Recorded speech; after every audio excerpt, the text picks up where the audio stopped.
Well, greetings and welcome, everybody, to another edition of the Outpost Podcast. I'm still getting used to saying that.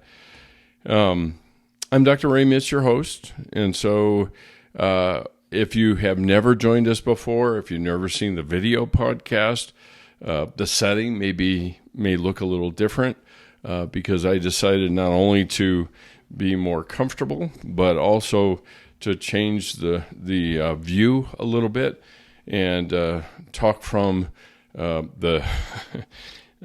used to refer to my office here in Thornton as the Northern Command Post, and this would be the COM if you are at all a Trekkie, where the command chair, if you will, where I've done more things than I can count in terms of writing and completing a book, to grading papers, to reading and journaling, and this is where it all happens oftentimes.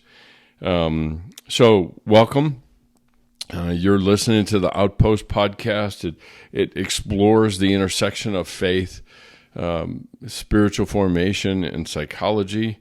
What I'm hoping to do is create a space for doubters, for the wounded and confused, the beat up and beat down, the bent and bruised who feel their lives are a disappointment to God, to feel accepted enough to be known and to know other people. Those are related, which I hope to talk a little bit about tonight. And the Outpost seeks to be a place where people can meet the biblical Jesus as he is, not as they've heard him to be. And how do we do that? It doesn't carry an agenda with it at all. It carries just a sincere and honest introduction, I think, for a lot of people. I think I have talked to more people than I can count anymore and heard plenty of journals where people will emphasize certain characteristics of the biblical Jesus and ignore others, that oftentimes it's informed by their psychology, how they think about themselves, how they relate to other people, all of those sorts of things. So I want to create a place where we can meet the biblical Jesus, the one that is portrayed in the pages of Scripture. Sometimes it's not real convenient because he isn't, all love and tolerance. He's creating a message and providing a message that calls us to living well, but maybe not easily, certainly in the context of which we live. So the Outpost Podcast is the voice of Stained Glass International, SGI. And SGI's mission is to equip, empower, and encourage the next generation to live authentically in relationship to themselves, to others, and ultimately to God. And what I want to develop as I've leaned in on the vision of SGI is what I call outposts for the heart and communities for the soul. And what does this mean? What is it? I think that's yet to be seen and that's yet to be formed. I think ultimately in God's hands. My effort here isn't to run ahead of God. It's to partner with him and what he might want to do in various people's lives. So the part of the ministry, I suppose you'd call it, or efforts or initiatives in SGI is to develop and lead silent retreats for young people to experience God in a very, very different way. And I'm really excited that we've got 3 planned for next spring, this coming spring in 2024. And we can talk a little bit more about that later in the podcast, is when I kind of begin to close the door and turn the lights off and take some time just to remind you of some things that I think are just important to know about running a ministry like this and doing this at all, because it's not like it's free. None of the platform, none of the equipment, nothing is free. And so in that regard, it is important. So I thought I would change the context in which I talk. Rather than sitting at a desk, and being more teacher-like, I thought I would move over here to be able to at least create a context for more of a conversation, although it's not a dialogue.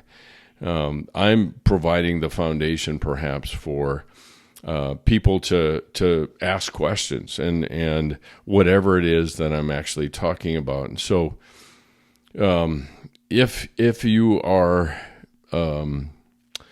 signed up, a consistent follower of the Outpost podcast, you probably will have noticed that I didn't do one last week.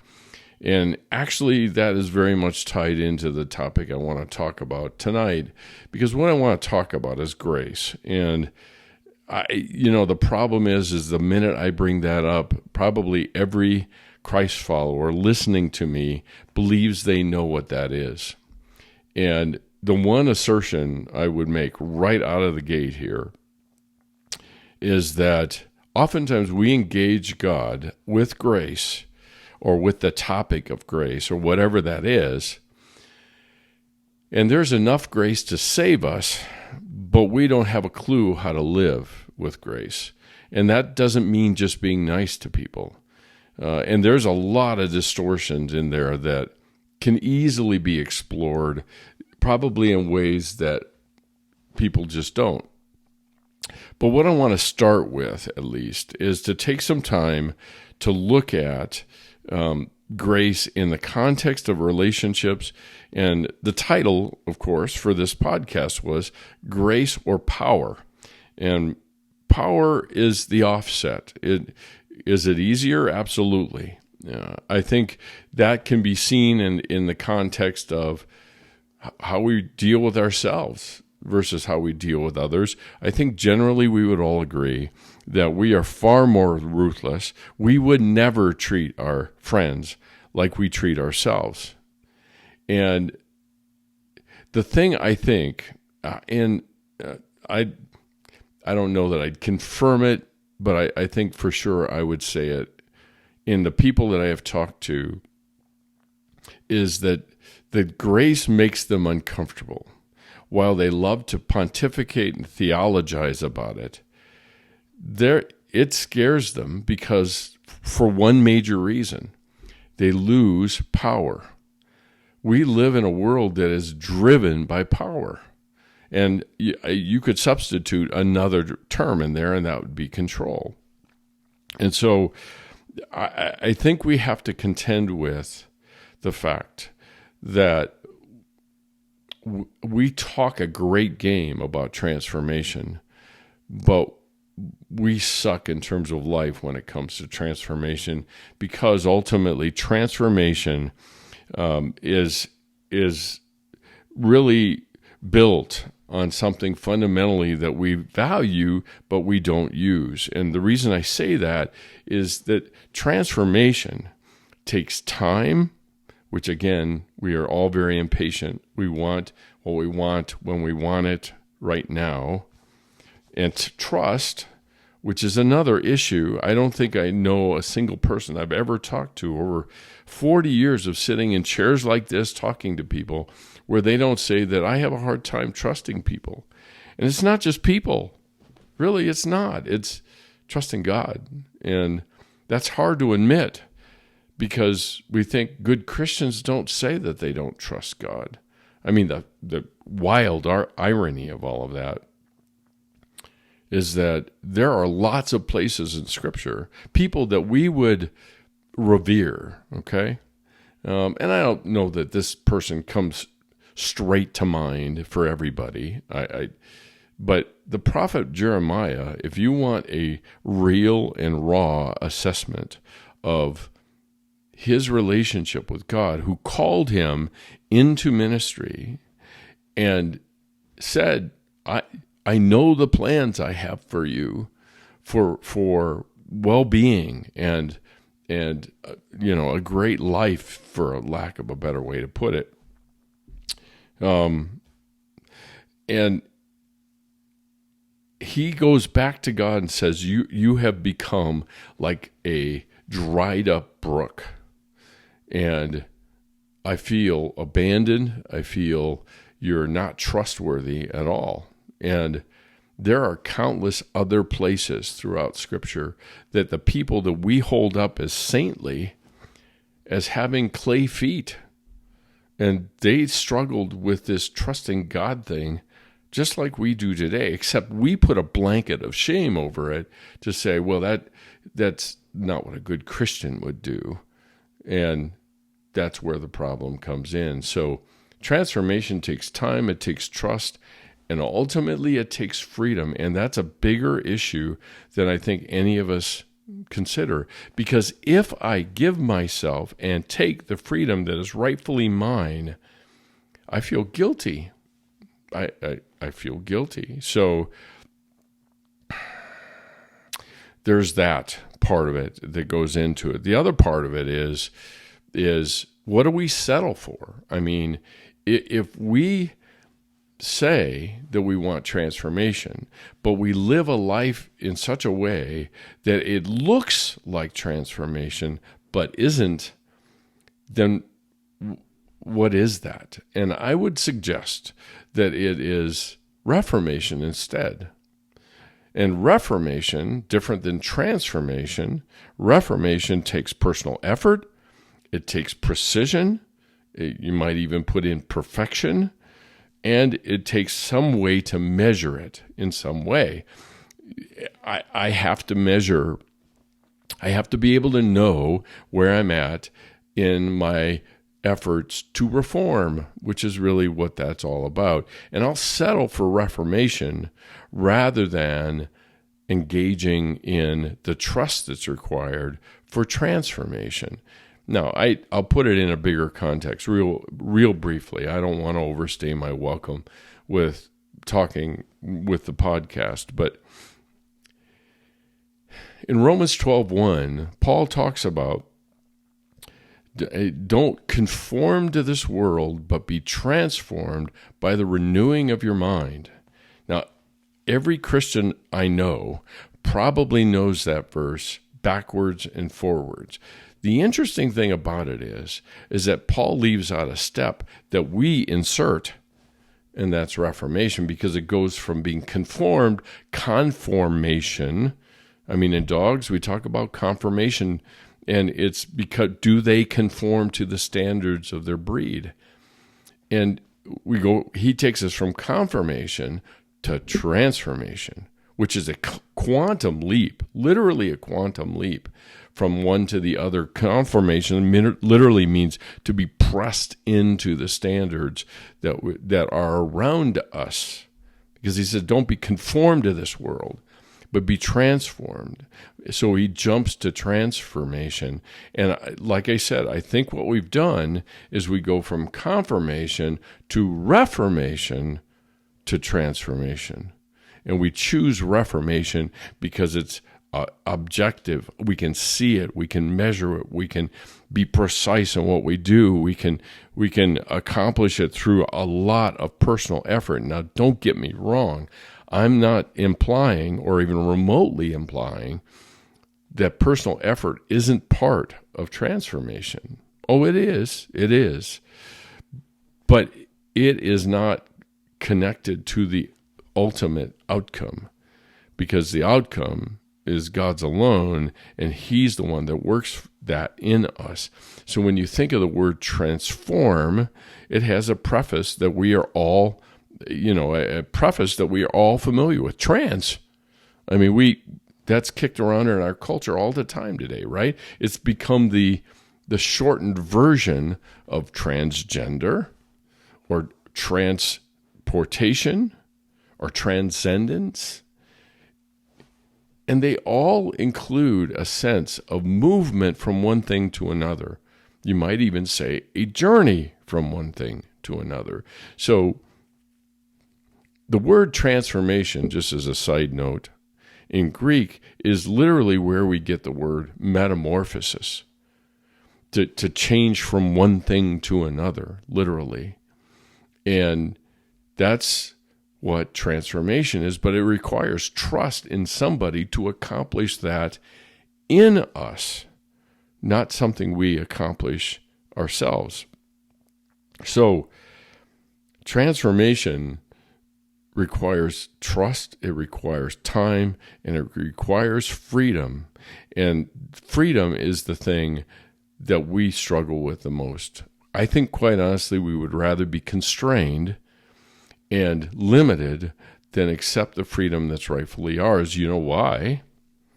Because we don't want to do something wrong, which implies our belief already that if I do something wrong, then there's no coming back from it. I mean, I will be rejected. I'll be disconnected. I'll be abandoned by people. And so we seek to do it, quote unquote, the right way. And I think we abandon freedom by doing that. So I want to give you an example, okay? And this example comes from the movie Les Mis. And if you're familiar with it at all, if you're not, I'd encourage you to watch it.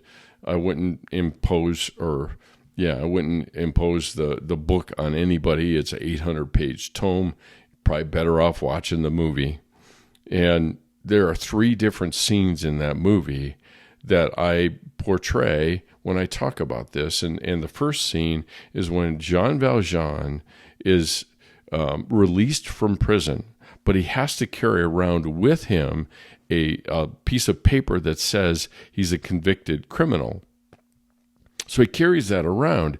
And the remarkable thing about that is that's just like us. We carry around a list of indictments that we have with us. But for him, he couldn't get a job if he was a convicted criminal.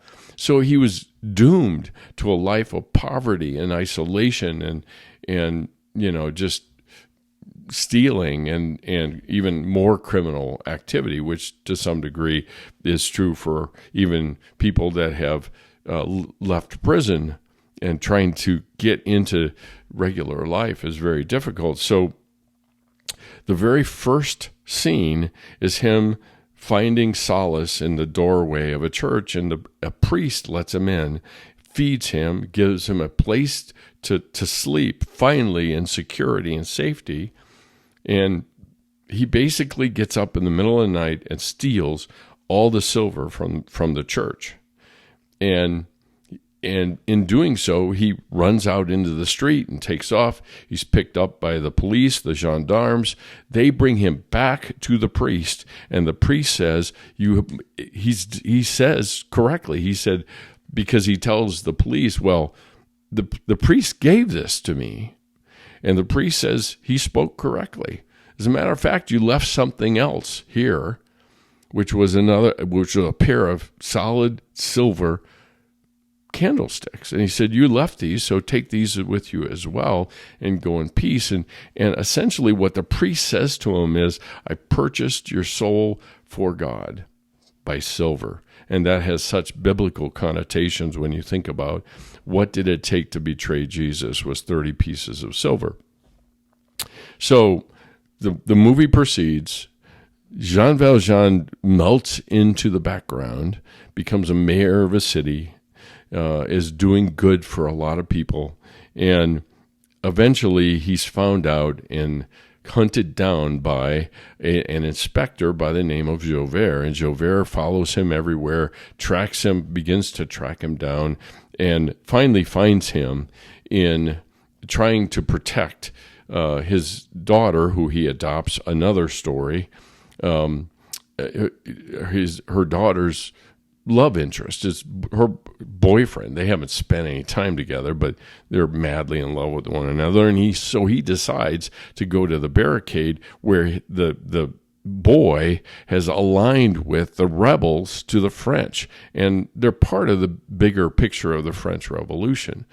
And he saves him because they are mowed down by the military because they have no way to fight back. And he saves him, and Javert finds him there with the group that is part of this barricade. And Javert is found out as a spy, and he basically confronts Jean Valjean, who is there as well. And the leaders of the rebels basically give Valjean a knife and say, do with him what you want. and a gun, and he takes him to a back room, and they have this conversation. And Javert sees Valjean as he's always known him, as a criminal, as a violator of the law who needs only justice. And Javert is only about justice. And Valjean reports back to him and says probably the most remarkable thing. Now, Javert says to him, "You will always be what you have always been." And I would suggest to you that is the very voice of shame that rings in our hearts and minds. But then Valjean has learned something about grace, and he says, "There's nothing I desire from you. No bargains, no petitions. You're free." And cuts him loose and sets him free, which is a remarkable scene of a transformation from a man that is condemned by society and only wants to condemn it back to being completely transformed enough to forgive his enemy and cut him free of that, which is quite an act of forgiveness when it comes right down to it. So the one thing I want to be clear when I'm talking about this, and this is probably going to take multiple episodes to try to unpack, and that is, I am no theologian. I'm not even related to one. And so my attempt here is not to address the theological underpinnings and intricacies of grace. That's not my attempt. What I do want to do is look at it from a practical point of view in terms of how does it change us enough to live life differently, not based on what we believe, but based on the things that we know. And the one thing I will tell you is grace is the beginning of our healing because it offers us the one thing we need most, and that is to be accepted without regard to whether or not we're actually acceptable. Now, again, there's two sides to that coin, because on the one side, I can say I embrace the knowledge of that I'm accepted, whether or not I'm acceptable or not. But on the other hand, will I accept it? Will I change how I live? Will I change how I relate to other people? Or even more so, how I will relate to myself? So the other part of this that I want to kind of make clear is grace creates a space for the very freedom that's required for transformation.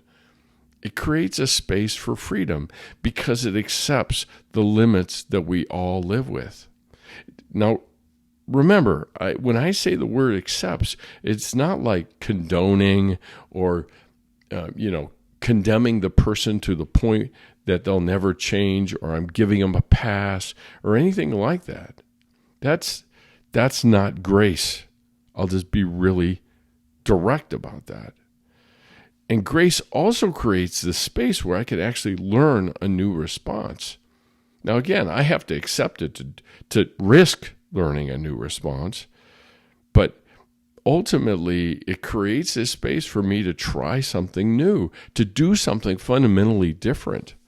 Because most of the time we change and just simply do a variation of what we've already been doing, what we've already done, and then we scratch our heads for why it doesn't work. We already know this. Just at some level, it doesn't work, and we have given up on grace because it doesn't really set us free. Because we turn it into something we can use rather than live in and experience. The other thing it does is it creates a space for me to learn more actually about myself, not to leave me in the place that I'm in, but to learn about my own wiles and my own strategies for trying to control my behavior instead of trust that God can help me change my behavior. And that is the trade. that we make. I would rather spend my time trying to control and power myself into changed behavior than trust what God might be doing in me that will actually fundamentally change how I live. So it's behavior or life, grace or power. So how do we experience grace? And this is truly a sticking point, I think, is we have cheapened grace to get a pass. And a pass to keep doing what I've always done, really. And it's always been that way, and it will always be that way. But that's not grace at all. That's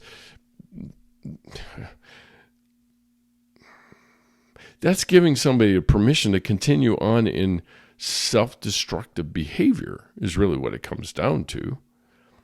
That's not grace. Grace is loving enough to set limits. Grace is loving enough to have boundaries and to say no. But we don't see grace that way. We see it as being a nice, warm thing that happens between two people when one overlooks the sins, I don't know, the mistakes that somebody makes. But I don't know that empowers people to really change. So the thing is, and I think, again, this is a key to understand, is that we experience grace as the ability to change. That doesn't mean we will, but we feel and experience some measure of hope through the grace that we're offered to have the space to change, to have the space to learn, to have the space to just be free and try something really new. The problem is trying something new always requires risk. Not changing, there's never risk, not changing. And that's usually why we stay put, because we want to reduce risk rather than grow when it comes right down to it. The other thing is we experience grace as gratitude, which the root of that word, grateful gratitude, is grace.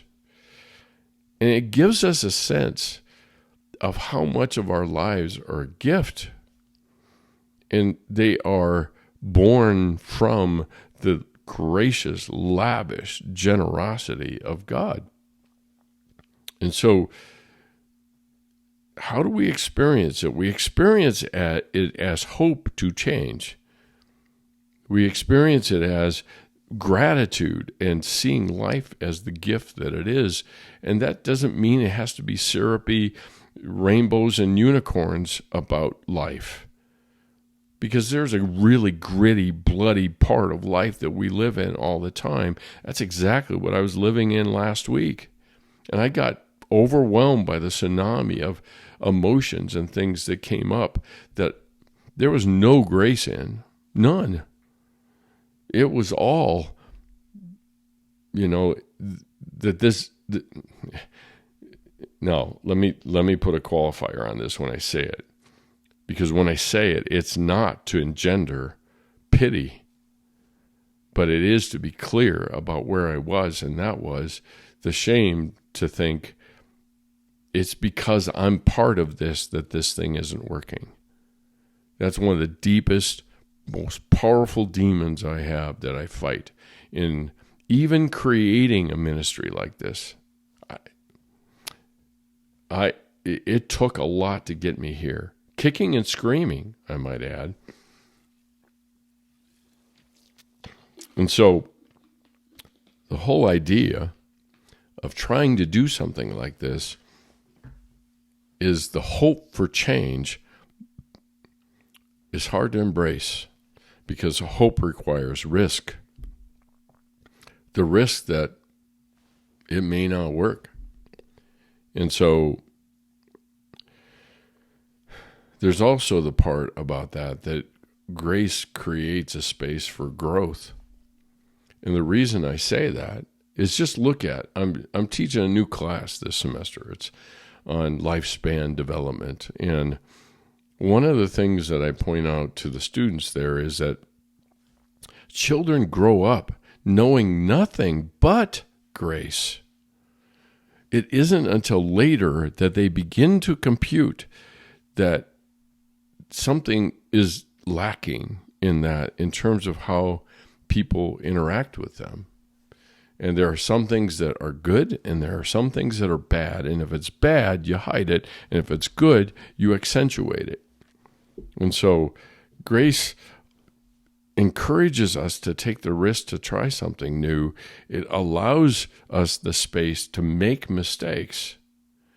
Not mistakes to pile on a bunch of shame, but mistakes to be able to refine our efforts to make the changes that we're looking for. The one thing we all know, but we do little to embrace, and that is there will always be failures in learning. Those two things go together. Failures and learning. That's the only way I learn. Doing it right, quote unquote right, every time. See, we moralize this stuff. But doing something right doesn't necessarily result in growth. But doing something and making a mistake and not piling on and learn from those mistakes and try it again is driven by grace.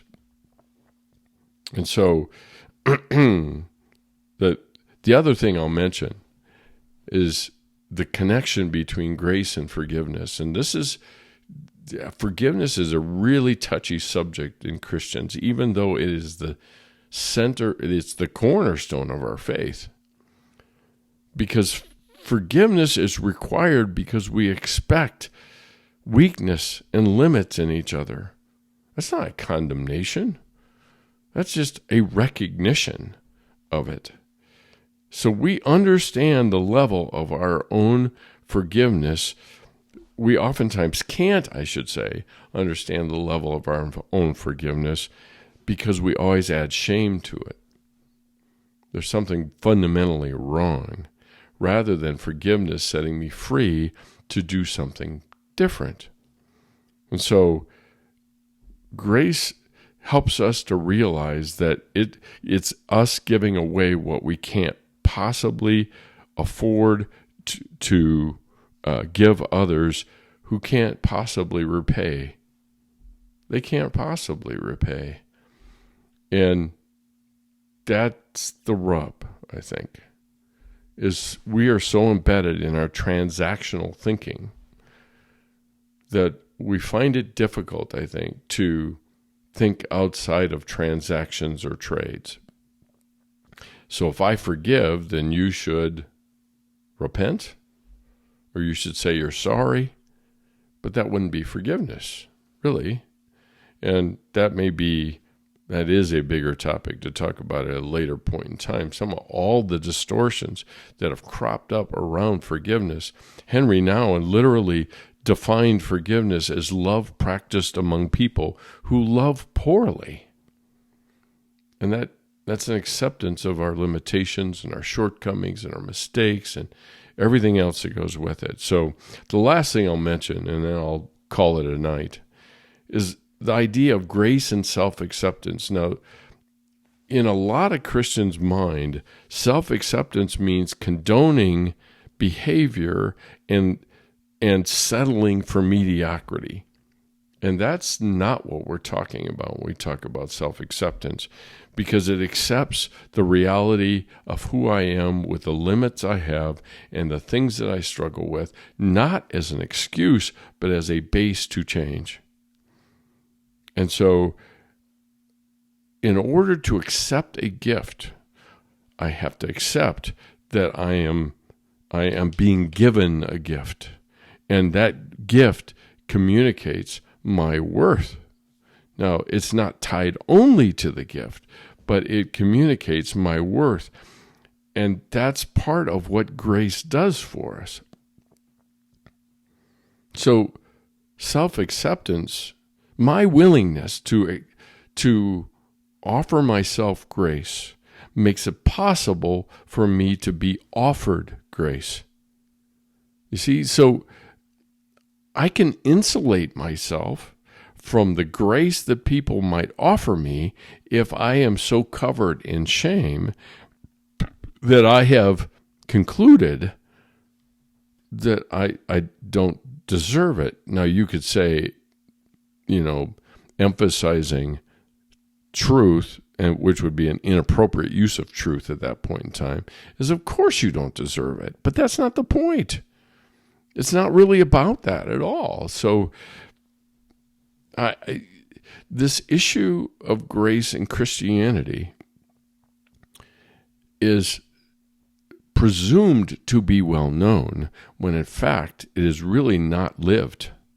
And if that's the case, then that's exactly what I think for a lot of people who have been hurt by the church, it is because of that very thing, is there are so many different definitions about grace that they bring with them their definition of grace, whether right or wrong, it just is.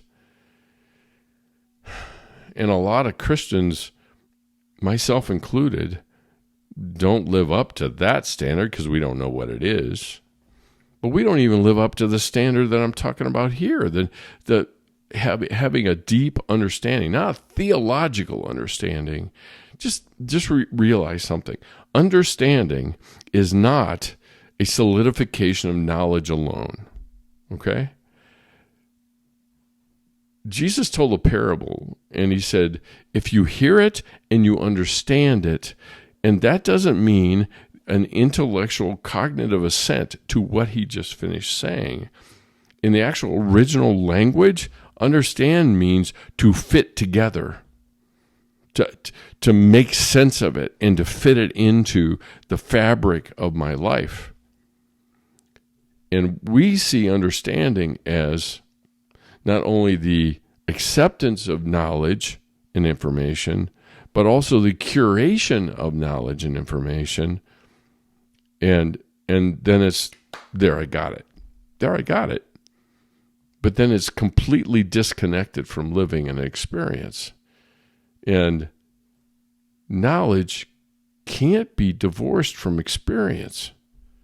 If it is, it's nothing more than an encyclopedic knowledge of something to impress other people, or to pass ourselves off as being really smart because we know all this stuff. And I don't know. I would rather be known by not what I know, but how I relate to people, how they walk away and feel like they've been seen and heard. That's the ringing endorsement, rather than all that I know. No, whatever I know is not, in my mind, really terribly relevant. It's who I know that has changed me. That's relevant. And if I can find a way to put skin on Christ for people, for them to finally bump into the real Jesus, not the fabricated one that everybody loves to hate, then maybe I've accomplished what I'm here for. And ultimately, to connect it up to the bigger vision, that's what SGI is attempting to do. It's trying to help people become integrated people that can be seen and can see other people. And we live behind a stained glass, but we have to strive to become pure glass, that we can be known and seen. And that's the vision of SGI. Being in a silent retreat gives us actually an opportunity to bring these disparate pieces of ourselves back together again into an integrated whole, that then I can relate to people on the basis of that. And that changes me. And if it changes the other person, that's God's deal, not mine. That's why I trust him. I trust him to do that. That's above my pay grade. I can't change anybody, but all I can do is be true to the relationship I have, and try to portray it in as honest a fashion without all the extra condemnation that comes with it to anybody. So that's all I got for tonight. I want to mention a couple different things. I mentioned at the top of the podcast that we are struggling to get out of the gate. a podcast like this and all the ancillary services and things that we have visions and hopes of offering are not free. And so we need people to partner with us to make this thing a reality. And so if you have questions and if you want to follow what's going on in SGI, you can go to the podcast at sgi-net.org, sgi-net.org, and sign up and become one of the community. And, you know, Lord willing, you will start getting a monthly, or I don't know what is, every 2 months, bi-monthly, I don't know what it's called, newsletter or email, just to keep you up to date as to how our efforts are going at building a base and a community of people interested in building and developing these outposts for the heart all over the place. I would certainly hope we can certainly have online groups initially. My deepest desire would be for us to be one-on-one, to have groups that are led by people that understand this vision and understand how to facilitate groups of people to move toward that vision in each other's lives and in their own. So one resource that helps us as a support is a digital devotional, and you can sign up for it on the website at sgi-net.org, and it's under paid resources. $5 a month gets you 4 different devotionals every week in a month that talks about healthy relationships and boundaries and what you can do, and provides kind of content and grist for the mill as you try to engage and partner with God in that transformation I was talking about earlier. So it's called Setting New Boundaries. It's under paid resources. It's $5 a month if you want to do that. There's a semi-annual 6 months or 12 months, whichever you prefer. And that goes towards supporting SGI as well. You can find us on 3 social media contacts: LinkedIn, Facebook, and Instagram. At Instagram, it's at SGI_international. On Facebook, it's still tied to my Facebook page, which is ray.mitch, M-I-T-S-C-H, and LinkedIn at drmitch, again, drmitch, M-I-T-S-C-H. So you can get this podcast on any of the platforms that you typically listen to, that Spotify or iHeart or iTunes or whatever that might be. And the whole idea of partnering with us, there is a donation page that you can be a sustaining member and be able to participate in supporting and helping us to develop a healthy scholarship fund that allows us to offer help for people that want to be a part of the silent retreats and to be able to do that. And so you can do that on the donate page. So it's sgi-net.org/donate, and you'll find the page to do that. If you would prefer, or if you know somebody who would prefer to send a physical check, they can do that as well. They can send it to SGI and then P.O. Box 322, East Lake, Colorado, 80614. You can send it there as well. So that's it for tonight. I will do another one to talk a little bit more about grace. Like I said, it may take me 2 or 3 podcasts to lay all of this stuff out. I hope it's been encouraging to you. And as always, love you. Later. Bye.